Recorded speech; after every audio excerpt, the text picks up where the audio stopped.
Welcome to the Begin Chess opening video. Today we will be covering the English opening, the four knights variation. Um, Basically, this is one of Black's most common responses, in which he plays e5 against against White's c4. So let's begin. We will be looking at the game Kasparov versus Ivanchuk, USSR Championship, Moscow 1988. And the notes that I'll be basing this video on are by Neil MacDonald. So White plays c4.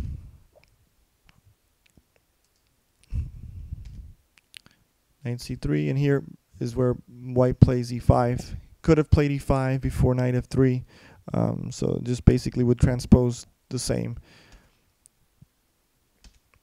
Black plays knight c6. As you can see, the four knights have been developed, hence the name for the variation, the four knights. This is probably the most common position in the English opening, and it can lead to several different pawn structures. There are two responses by White. He can play e3, or he can play g3, preparing to fianchetto. We will be covering the g3 line to keep things as simple as possible. It's the line that I am choosing to play, and therefore that's the one I'll be covering here. So White plays g3.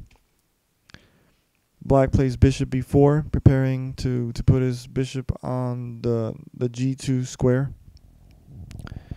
White's going to put fianchetto on the g2 square, exerting pressure on the center on the squares e4 and d5.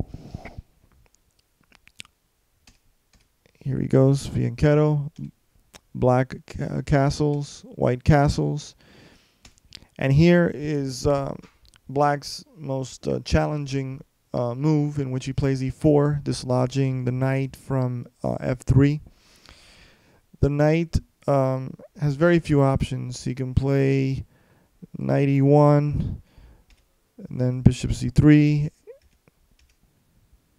It gives Black, easy development, and he has a lot of space advantage with the pawn on d4. So really, when Black plays e4, the critical move and White's best response is to play knight to g5. Black immediately takes on c3, eliminating one of the attackers of the e4 pawn. White retakes. Rook to e8, adding a defender to the e4 pawn. And here is a very important move by White. White plays f3 with the idea of undermining the e4 pawn, and if Black retakes, to retake with the knight on g5, who's hanging out in an awkward place. In this game, Black took on f3. There is another line, which is e3, which is examined elsewhere. We're not going to get into that right now. We're just going to cover f3. E takes f3. The knight takes. Black plays d5, and basically what MacDonald recommends here is to play d4, ignoring the attack on the c4 pawn. Basically, White is more concerned with bringing his queen's bishop into the attack and mobilizing his pawn center. Knight e4, queen c2. Black takes the pawn.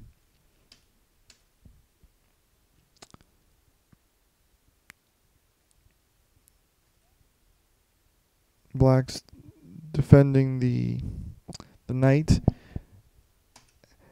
Now this is a very interesting move, g4, undermining the defense of e4.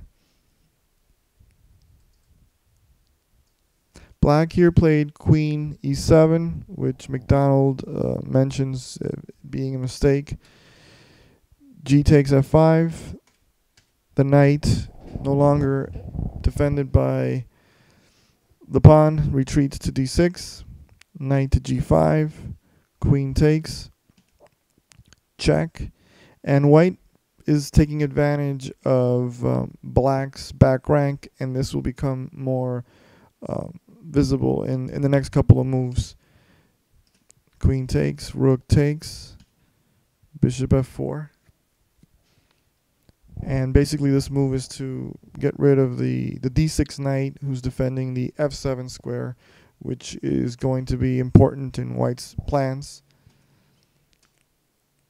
Takes the defender of the f7 square. Black is aware, so he moves the knight to d8 so that there still remains a defender. C takes, rook b to e1, challenging the rook and threatening to penetrate into black's territory. Rook takes back. Bishop to d7, protecting e8.